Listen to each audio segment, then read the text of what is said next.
പരമദിവ്യകാരുണ്യത്തിന് ആരാധനയും സ്തുതിയും പുകഴ്ചയും ഉണ്ടായിരിക്കട്ടെ. എല്ലാവരും എഴുന്നേൽക്കുക.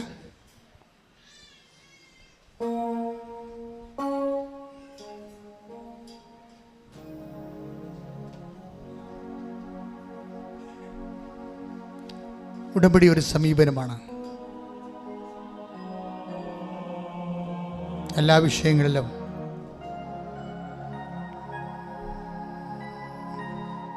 ഉടമ്പടി വിഹിതമായ ചില സമീപന രീതികളുണ്ട്. അതിൻ്റെ ടിപ്പിക്കൽ എക്സാംസ് ആണ് ആഷ്ലി, അതുപോലെ തന്നെ നിതിൻ, ഇപ്പോൾ നമ്മൾ കേട്ട വർഗീസ്. ഇവരെല്ലാം സീറോ ബാലൻസ് വർക്ക് ചെയ്യുന്ന ആൾക്കാരാണ്. പക്ഷെ അവരെ ദൈവം ഉയർത്തി. കാര്യം അവർ മരിയൻ മോഡ് ഓഫ് ഓപ്പറേഷനാണ് ഉടമ്പടിയിൽ വേണ്ടത്, അല്ലാതെ നിങ്ങളുടെ മോഡല്ല. Marian mode of operation. അമ്മ എങ്ങനെയാണിത് ചെയ്തത്? അമ്മ കൈവരിച്ച മനോഭാവം, അമ്മയുടെ നിലപാട്, അമ്മയുടെ നയം, അമ്മയുടെ സ്വഭാവം, അമ്മയുടെ സമ്പ്രദായം, അമ്മയുടെ സംസ്കാരം എല്ലാം ഉടമ്പടി ഒരു കൾച്ചറാണ്. ഉടമ്പടി ജീവിതം ഒരു ആത്മീയമായ മരിയൻ സാംസ്കാരിക ജീവിതമാണ്. ശ്രദ്ധിക്കട്ടെ. ഹല്ലേലൂയ ഹല്ലേലൂയ ഹല്ലേലൂയ ഹല്ലേലൂയ യേശുവേ നന്ദി. Hallelujah hallelujah hallelujah hallelujah hallelujah. എൻ്റെ പ്രിയപ്പെട്ടവരെ, രോഗമുള്ളിടത്ത് നിങ്ങളുടെ കൈകൾ ദൈവനാമത്തിൽ വെക്കുക.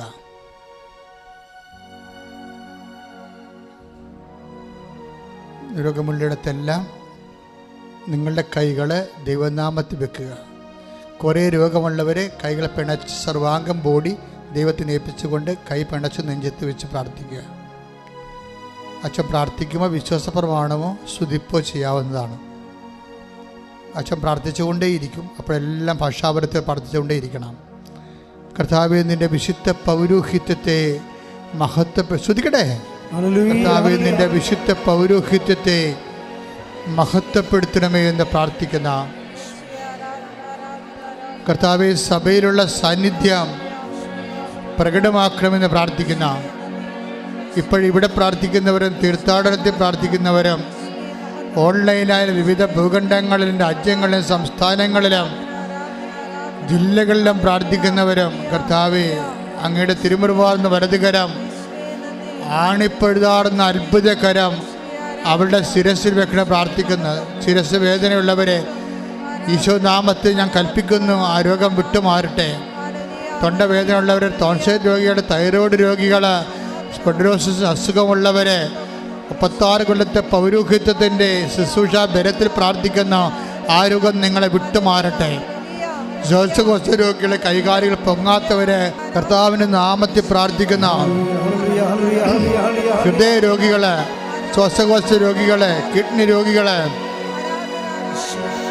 തൈറോയ്ഡ് രോഗികളെ, ഈശോ ഉദര രോഗികളെ, പിസ്റ്റുല രോഗികളെ, പിസിഒഡി രോഗികളെ, ഹൃദയ രോഗികളെ, പാൻക്രിയാസ് രോഗികളെ, അസ്ഥിപഞ്ജരങ്ങളിലും മാംസപേശികളിലെ മരയിപ്പുള്ളവരെ, രക്താർബുദക്കാരെ, കർത്താവേ ഇപ്പൊ കണ്ണീരോടെ പ്രാർത്ഥിക്കുന്ന അസ്ഥി ഉരുക്കമുള്ളവരെ, അസ്ഥിക്ക് തേയ്മാനമുള്ളവരെ, ഹൃദയ രോഗമുള്ളവരെ, കരള് രോഗമുള്ളവരെ, കർത്താവേ നിന്റെ വിശുദ്ധമായ തിരുമുറുമ്പാണെന്ന് വലതുകരം മക്കൾ വെക്കണമേ. ഉള്ളംകാലം മുതൽ ഉച്ചവരെ കർത്താവ് 36 വർഷം ഞാൻ അർപ്പിച്ച കൃപാനയുടെ യോഗ്യതയാൽ കൃപാസ്ഥാനത്താറ് ജീവനോടെ പ്രത്യക്ഷപ്പെട്ട മാതാവിൻ്റെ മാധ്യസ്ഥത്തിലെ പിതാവിൻ്റെയും പുത്രൻ്റെയും പരിശുദ്ധാത്മ നാമത്തിലെ മാരക രോഗങ്ങൾ, തീരാവേദികൾ ദൈവനാമത്തിൽ വിട്ടുമാറട്ടെ. ശ്രുതിക്കട്ടെ, ശ്രുതിക്കട്ടെ.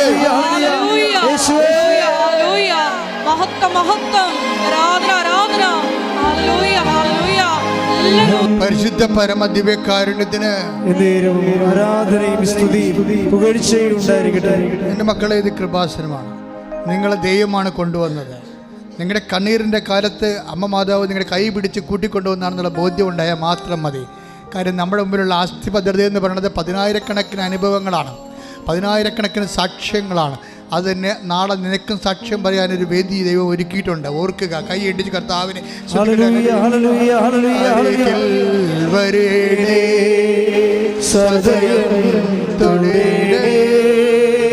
സുഖമായി എൻ്റെ ഉള്ളം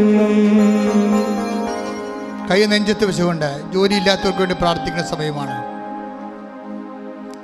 വീടില്ലാത്തവർക്ക് വേണ്ടി പ്രാർത്ഥിക്കുന്ന സമയമാണ്. പാങ്കുടമ്പടി നടക്കാത്തവർക്ക് വേണ്ടി പ്രാർത്ഥിക്കുന്ന സമയമാണ്. ഓഫർ ലെറ്റർ വന്നിട്ട് വിസ വരാത്തവർക്ക് വേണ്ടി പ്രാർത്ഥിക്കുന്ന സമയമാണ്. പരീക്ഷ എഴുതിപ്പോയ പരീക്ഷയെക്കുറിച്ച് വേദിക്കുന്നവർക്ക് വേണ്ടി പ്രാർത്ഥിക്കുന്ന സമയമാണ്. പരീക്ഷ എഴുതാൻ പോകുന്നവർക്ക് വേണ്ടി പ്രാർത്ഥിക്കുന്ന സമയമാണ്. സർവീസ് പ്രോബ്ലം ഉള്ളവർക്ക് വേണ്ടി പ്രാർത്ഥിക്കുന്ന സമയമാണ്. വിദേശത്തേക്ക് യാത്ര ചെയ്യാൻ പോകുന്നവർക്ക് വേണ്ടി പ്രാർത്ഥിക്കുന്ന സമയമാണ്. വിദേശ ജോലിയിൽ അങ്കലാപ്പവും വിഷമവും അനുഭവിക്കുന്നവർക്ക് വേണ്ടിയും അതെങ്ങനെ പരിഹരിക്കുമെന്ന് ചിന്തിക്കുന്നവർക്ക് വേണ്ടിയും പ്രാർത്ഥിക്കുന്ന സമയമാണ്. വിവാഹം കഴിക്കാത്തവർക്ക് വേണ്ടിയും വിവാഹം ലഭിക്കാത്തവർക്ക് വേണ്ടിയും മക്കളില്ലാത്തവർക്ക് വേണ്ടിയും പ്രാർത്ഥിക്കുന്ന സമയമാണ്. ശ്രദ്ധിക്കട്ടെ. കർത്താവേ, നിന്റെ വിശുദ്ധ പൗരോഹിത്യത്തെ മഹത്വപ്പെടുത്തണമേ. കർത്താവേ, സഭയിലുള്ള സാന്നിധ്യം പ്രകടമാക്കണമേ.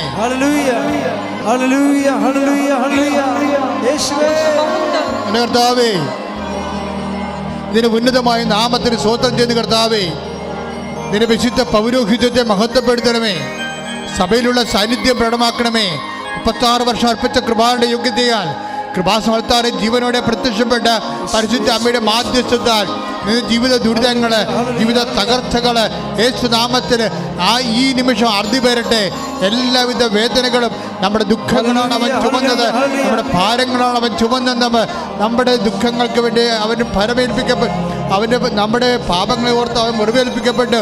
കർത്താവേ, ഞങ്ങളുടെ ദുഃഖങ്ങളും ഭാരങ്ങളും ചുമന്ന നിന്റെ നാമത്തിലെ ഞങ്ങൾ പ്രാർത്ഥിക്കുന്നു. ഇവിടെ ജീവിതത്തിൻ്റെ ഭാരങ്ങളും കടങ്ങളും സാമ്പത്തികമായ അവസ്ഥകളും ജപ്തി നടപടികളും ഒക്കെ വ്യത്യസ്തമായ അനുഭവങ്ങളുള്ള എല്ലാ മക്കളുടെ അനുഭവങ്ങൾ യേശുക്രിസ്തു ചുമലിലേക്ക് കയറ്റിവെച്ചുകൊണ്ട് കർത്താവേ, ആശ്വാസത്തിന് കൃപാവരങ്ങളെ മക്കളെ വിടുവിക്കണമേ. ശ്രദ്ധിക്കട്ടെ.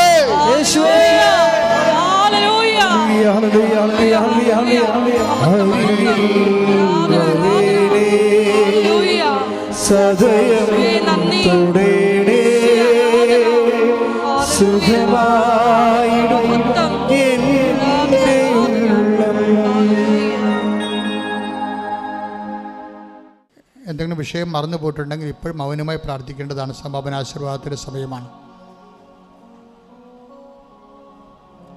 നമ്മുടെ എല്ലാ ഉടമ്പടിയിൽ വെച്ചിരിക്കുന്ന വിഷയങ്ങളും അതുപോലെ തന്നെ നമ്മളിപ്പോൾ മനസ്സിനെ വിഷമിപ്പിക്കുന്ന എല്ലാ വിഷമസന്ധികളെയും പരിശുദ്ധ അമ്മ വഴി ഈശോയ്ക്ക് ഏൽപ്പിച്ചുകൊണ്ട് ഒരു നിമിഷം നമുക്ക് മൗനമായിട്ട് പ്രാർത്ഥിക്കാം. ശിരസ് നമിച്ച് ഈശോയുടെ ആശീർവാദം സ്വീകരിക്കാം.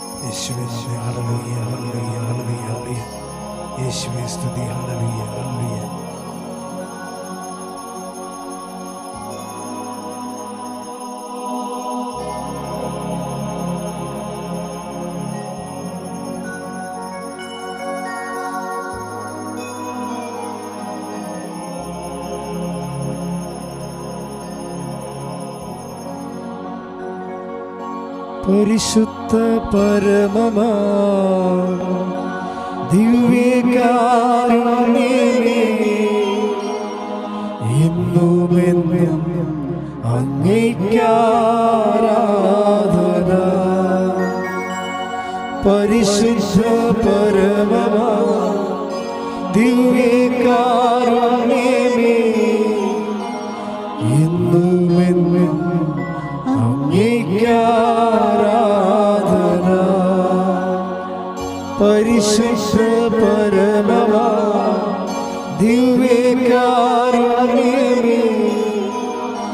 എന്നുമെന്നും അങ്ങേയ്ക്കാരാധന. ആവേ ആവേ ആവേ മരിയ, ആവേ ആവേ ആവേ മരിയ.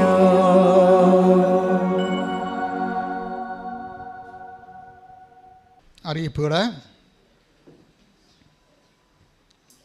ഒന്നാമത്തെ അറിയിപ്പ് ശ്രദ്ധിക്കുക. എല്ലാ ദിവസവും കൃപാസനത്തിൽ ഉടമ്പടി എടുക്കുന്നതിനും പുതുക്കുന്നതിനും സൗകര്യം ഉണ്ടായിരിക്കുന്നതാണ്.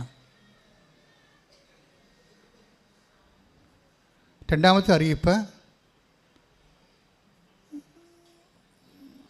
ഉടമ്പടി എടുക്കാനും പുതുക്കാനുമുള്ള ഫസ്റ്റ് ബാച്ച് കൃപാസനത്തിലെ ക്ലാസ്സിന് കയറുന്നത് രാവിലെ 7 മണിക്കാണ്. 7 മണിക്ക് കയറി കഴിഞ്ഞാൽ ഉടനെ ഗേറ്റ് ക്ലോസ് ചെയ്യും. പിന്നെ ആരെയും കയറ്റത്തില്ല.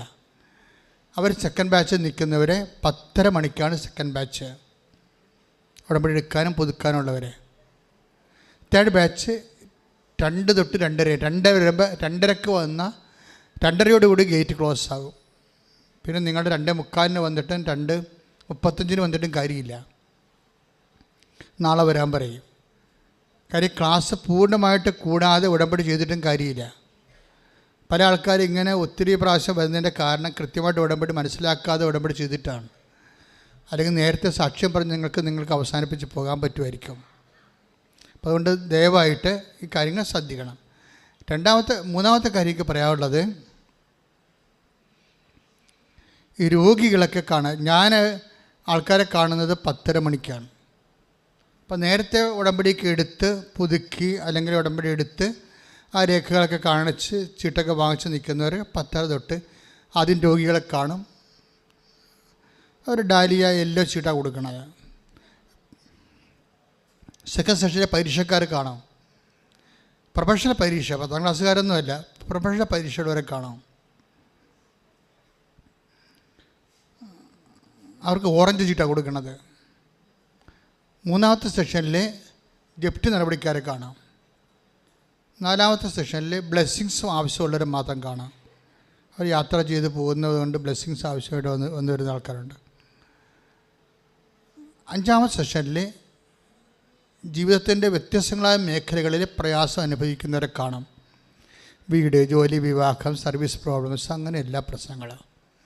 അങ്ങനെയാണ് അപ്പം വെള്ളച്ചീട്ട കൊടുക്കുന്നത്. അതെല്ലാം ഫസ്റ്റ് സെക്ഷൻ ഒരു രാവിലെ മുതൽ തന്നെ കൊടുക്കാൻ തുടങ്ങാം. ഒരു 9 മണിയാകുമ്പോൾ തന്നെ ചീട്ട് കൊടുക്കുക. ഉച്ചക്കുള്ള ഓർക്കേണ്ടതാണ്, ഈ സെക്കൻഡ് സെഷനിലെ പ്രാർത്ഥനയ്ക്ക് ഇപ്പം ആദ്യ പ്രാർത്ഥനയ്ക്ക് കൂടുന്നവർക്ക്, ആദ്യം 7 മണിക്ക് കൂടുന്നവർക്ക് അച്ഛനെ കണ്ടുപോകാനുള്ള എമർജൻസിക്കാർക്കേ ഉള്ളൂ കേട്ടോ, സമയമുണ്ട്. പക്ഷേ നിങ്ങൾ എപ്പോഴും ശ്രദ്ധിക്കേണ്ട, ഈ 3ാമത്തെ സെഷനിൽ വരുന്ന ആൾക്കാരില്ലേ 2 മണിക്ക്, അവർ താഴെ ഇറങ്ങുമ്പോൾ തന്നെ അൾത്താറിലെ ശുശ്രൂഷ തീർന്നിരിക്കും. പിന്നെ അവർക്ക് ചീട്ട് കിട്ടത്തില്ല. അപ്പോൾ ഈ ഫസ്റ്റ് ക്ലാസ്സിലും സെക്കൻഡ് ക്ലാസ്സിലും വരുന്നവർക്കാണ് ചീട്ട് കിട്ടണത്. അപ്പോൾ അച്ഛനെ കാണണ്ടാത്ത കാര്യമില്ല ഉള്ള ഒത്തിരി പേരുണ്ട്. കാര്യം എന്തുമാത്രം ഉടമ്പടി ചെയ്തെങ്കിലും ഇന്ന് വരെ അച്ഛനെ കാണണമെന്ന് പറയാത്ത ഒരു 10,000 ആൾക്കാരുണ്ട്. അവർ സ്വസ്ഥമായിട്ട് വന്ന് പ്രാർത്ഥിച്ചും ഉടമ്പടി ചെയ്തും അതിൻ്റെ കാര്യത്തിൽ ചെയ്തുകൊണ്ട് ഓരോ കാര്യങ്ങൾ ദൈവം ചെയ്തു കൊടുക്കേണ്ട ഒരു കുഴപ്പമില്ല. ഈ സാക്ഷ്യം പറയുന്നതിൽ പകുതി 3/4 പേര് അങ്ങനെയുള്ള ആൾക്കാരാണ്. എപ്പോഴും നമ്മൾ ശ്രദ്ധിക്കേണ്ട കാര്യം, ഇനി രോഗികൾക്ക് കാണണമെങ്കിൽ സ്ട്രെച്ചറേ വന്ന രോഗികളാണ്, വീൽ ചെയറേ വന്ന രോഗികൾ വരേണ്ടത്. ചീട്ടൊക്കെ വാങ്ങിച്ചതിന് ശേഷം ഈ നിത്യാനഗന്ധ പുറകിലാണ് വരേണ്ടത്. അപ്പോൾ സ്വസ്ഥമായിട്ട് അവർക്ക് പ്രാർത്ഥിച്ച് പോകാൻ പറ്റും.